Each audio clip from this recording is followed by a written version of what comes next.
And so, as I was saying, like, when it comes down to shadow aspects, I think we've kind of exhausted the whole BPD conversation. But I think, you know, it's worth sometimes even looking at your past self, because I think your childhood self and your adolescent self definitely continues to live on in your adult self and in your healthy adult. And sometimes karma is real, and I think, you know, sometimes you can look back and think, even though you may not be as bad as someone that maybe has multiple levels of personality disorders and mental illness, you may still feel that you have done little things that all add up to maybe some level of karma to experience something like that in a different form, be that worse or better. So yeah, that's one part of it. I think, because I always try and integrate the aspect of karma in this, because it can make sense as to why these experiences are coming up, even if they don't fit into your universal attraction level. You don't necessarily feel pulled to a situation, but you still have to endure it anyway. Sometimes I think life just lives, and that's just like the natural ups and downs and ebbs and flows of life. So it might not always necessarily be karmic. I think karmic is a big word, to be honest, and I think something has to be quite extreme to be a karmic situation, because think about the amount of broken people and bad eggs and stuff, I've said this before, in the world.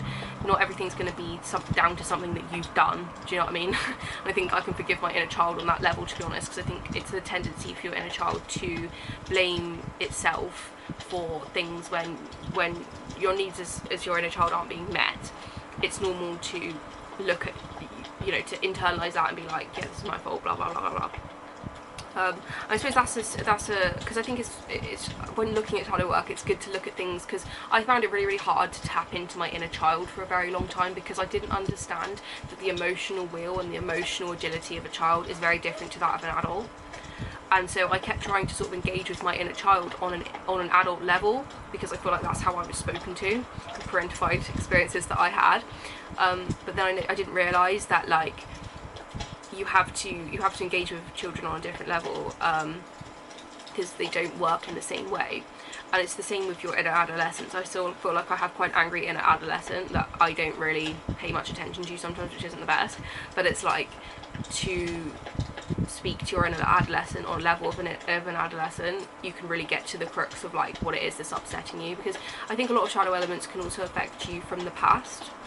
And fear of the future as well, like worry of the future can then be like, can compound that, and that just creates a whole fuck ton of stress, I suppose.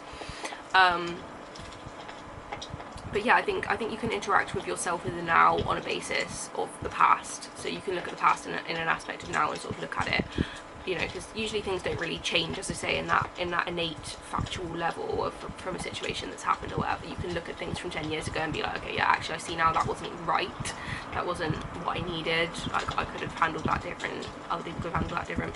So I feel like if your inner adolescent is like resentful at you because of or resentful in general of people not supporting them, I think that's fair to validate yourself. I think it's part of shadow work. I think it's fair to validate that, to be like, yeah, adolescents actually do need support, and they do need validation, and they do need care, and they do need attention.